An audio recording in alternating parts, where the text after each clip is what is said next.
Olá! O Superior Tribunal de Justiça, o STJ, tomou umas decisões bem importantes recentemente. E elas mexem com tudo, viu? Desde o imposto que uma empresa paga até a proteção da nossa fauna.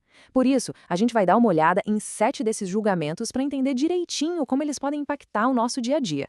Pois é, como é que essas decisões do STJ acabam redesenhando as regras do jogo para empresas, para servidores públicos e até para os animais? Vamos ver juntos como uma interpretação da lei pode mudar tudo em áreas que parecem não ter nada a ver uma com a outra. Para a gente organizar a conversa, separei tudo em 3 blocos, bem rapidinho. Primeiro, a relação entre empresas e governo. Depois, o impacto na vida das pessoas e no meio ambiente. E, por fim, algumas regras do próprio processo judicial. Bora começar então pelo primeiro tema. Aqui a gente fala daquela relação muitas vezes tensa entre o mundo dos negócios e a máquina pública. E olha, é aqui que os detalhes da lei fazem uma diferença enorme. Pensa só numa indústria nova que acabou de ser montada.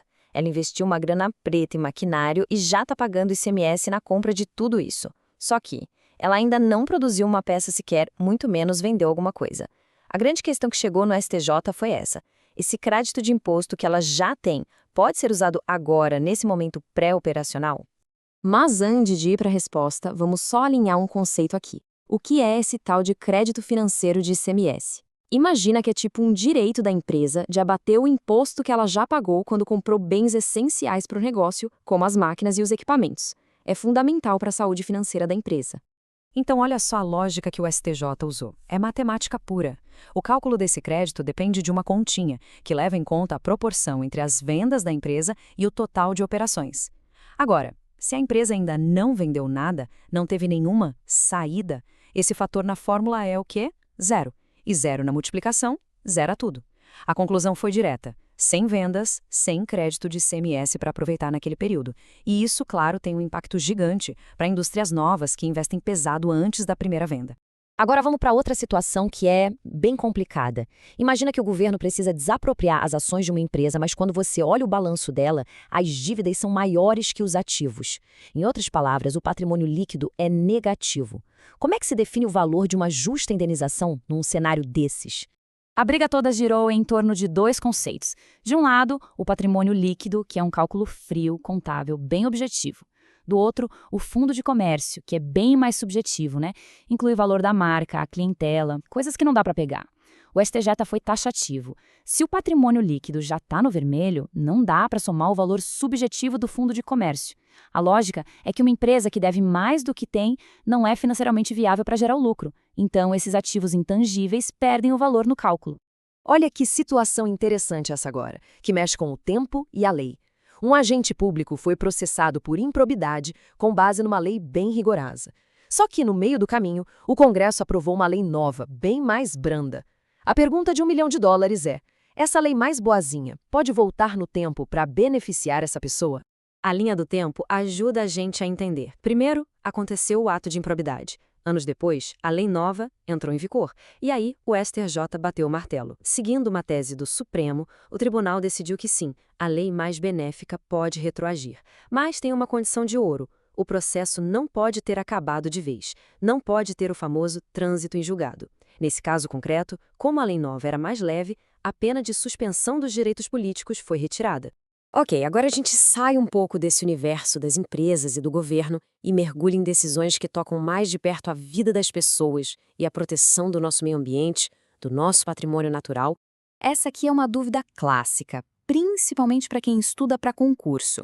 Existe uma lei federal lá de 2010 que diz que a jornada dos assistentes sociais é de 30 horas por semana. A dúvida que não queria calar era: essa regra que vale para quem é contratado pela CLT no setor privado também se aplica aos assistentes sociais que são servidores públicos de estados e municípios? A resposta do STJ está toda na diferença entre os regimes de trabalho. São 2 mundos distintos. A lei federal fala em contrato de trabalho, que é o termo do regime seletista da iniciativa privada. Já os servidores públicos são estatutários, ou seja, eles seguem as leis próprias do estado ou do município onde trabalham. E como a Constituição dá autonomia para esses entes legislarem sobre seus servidores, a lei federal de 30 horas não passa por cima de uma lei estadual que previa 40 horas, por exemplo. 53. Esse número pode parecer aleatório, solto no ar, né? Mas ele representa o número de aves silvestres que uma pessoa estava mantendo ilegalmente em cativeiro na casa dela. E a base da decisão do STJ nesse caso foi poderosa, quase poética, como a gente vê nessa frase. A liberdade é um direito dos animais silvestres. Manter esses bichos em gaiolas não é só um crime ambiental, é uma violação de um valor que pertence a toda a sociedade. O STJ entendeu que essa atitude gera o que o direito chama de dano moral coletivo. E por que coletivo? Porque o estrago vai muito além do sofrimento daquele passarinho. Tirar esses animais da natureza bagunça todo o equilíbrio ecológico, alimenta a indústria criminosa do tráfico de animais e ainda ameaça espécies que já estão em risco, como o pichoxó, que era um dos pássaros apreendidos. É, no fim das contas, uma ofensa a valores de todos nós. Para fechar, vamos entrar um pouco na cozinha do judiciário. Vamos falar de decisões sobre as próprias regras do jogo processual. Pode parecer um papo meio técnico, mas são essas regras que fazem a justiça andar de forma justa e eficiente. Sabe quando um recurso é julgado por um colegiado de, digamos, 3 desembargadores e o placar fica 2-1, apertado? A decisão não foi unânime. E aí? O que o Código de Processo Civil inventou para dar um pouco mais de segurança para uma decisão que nasce tão dividida? A lei tem uma solução para isso, a chamada técnica de julgamento ampliado. Funciona mais ou menos assim. Quando uma decisão importante é reformada por um placar apertado, o julgamento é suspenso. É como se o juiz pedisse um tempo. Mais julgadores são convocados para dar o seu voto e aí sim a decisão final sai com mais gente participando, mais robusta. O STJ confirmou que essa regra vale mesmo em fases mais para frente do processo, como na hora de definir o valor de uma indenização.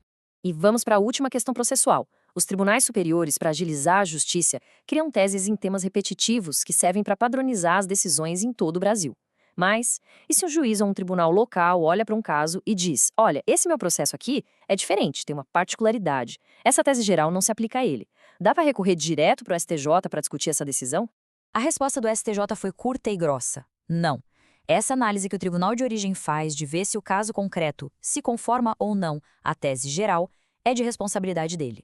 O STJ entende que não cabe a ele reavaliar essa decisão por meio de um recurso especial. Basicamente, o que acontece ali, morre ali. Ufa, depois desse mergulho nessas 7 decisões, o que a gente pode tirar de mais importante sobre a atuação do STJ e o impacto dela na nossa vida? Se a gente fosse resumir em alguns destaques, seria assim. Primeiro, no direito tributário, a lição é clara. Para ter crédito de ICMS, precisa ter venda, precisa ter saída. Segundo, na improbidade, um princípio fundamental foi reforçado. A lei penal mais benéfica sempre retroage, desde que a condenação não seja definitiva. E terceiro, o recado ambiental foi forte. Proteger a fauna é um valor de toda a coletividade, e violar isso gera um dano que vai muito além do individual. E tudo isso faz a gente pensar, né? As decisões que a gente viu hoje respondem a problemas de agora, mas a sociedade não para de evoluir. Novas tecnologias, novos costumes, novos conflitos. A pergunta que fica no ar é: qual será o próximo grande debate jurídico que vai redefinir nossos direitos e deveres? Acompanhar essas decisões é, no fundo, entender o futuro que está sendo desenhado hoje. Até a próxima!